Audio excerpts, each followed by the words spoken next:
Berita politik paling tergempar, paling panas hari ini. Benarkah Najib Razak akan dilantik menjadi penasihat ekonomi kepada Kerajaan Ismail Sabri di Putrajaya?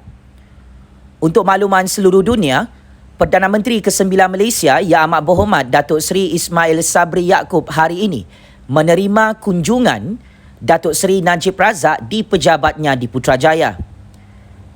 Datuk Seri Ismail Sabri berkata, dalam pertemuan selama 1 jam itu, beliau dan bekas Perdana Menteri ke-6 Malaysia berbincang mengenai cabaran ekonomi dan strategi menangani COVID-19. Kata Perdana Menteri ke-9 Malaysia dalam laman media sosial rasmi beliau, "Hari ini saya telah menerima kunjungan daripada mantan Perdana Menteri Datuk Seri Najib Razak. Dalam pertemuan selama sejam ini, kami telah membincangkan tentang cabaran ekonomi dalam dan luar negara termasuk strategi mendepani pandemik COVID-19.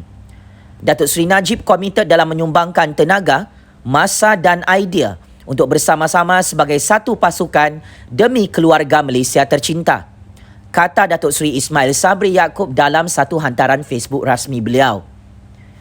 Manakala Datuk Seri Najib Razak turut mengulas berkenaan pertemuan beliau bersama Perdana Menteri ke-9 Malaysia di Putrajaya.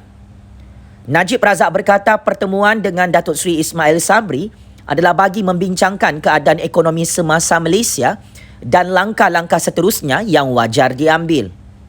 Kata Najib Razak lagi, dari sudut makro dan secara menyeluruh, kita sudah jauh ketinggalan di belakang berbanding dengan negara jiran.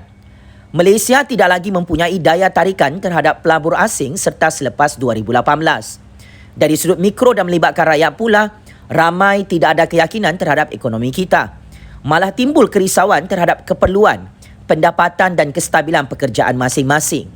Secara umumnya, itulah yang saya sampaikan kepada semua yang sudi mendengar dan menerima pandangan, kata Najib Razak dalam catatan dalam Facebook rasmi beliau. Datuk Seri Najib Razak sebelum ini memegang jawatan sebagai Menteri Keuangan bermula tahun 2008 yang lalu dan selepas itu dilantik sebagai Perdana Menteri ke-6 Malaysia dari tahun 2009 sehingga Barisan Nasional tumbang dalam PRU 14 tahun 2018 lalu. Ketika Najib Razak memegang jawatan sebagai Perdana Menteri dan Menteri Keuangan, beliau terpalit dengan skandal merompak 1MDB. Apakah Pak Cik Mak Cik Oto Arung bersetuju Najib Razak dilantik sebagai penasihat ekonomi kepada Kerajaan Ismail Sabri di Putrajaya? Sekian. Terima kasih rakyat Malaysia.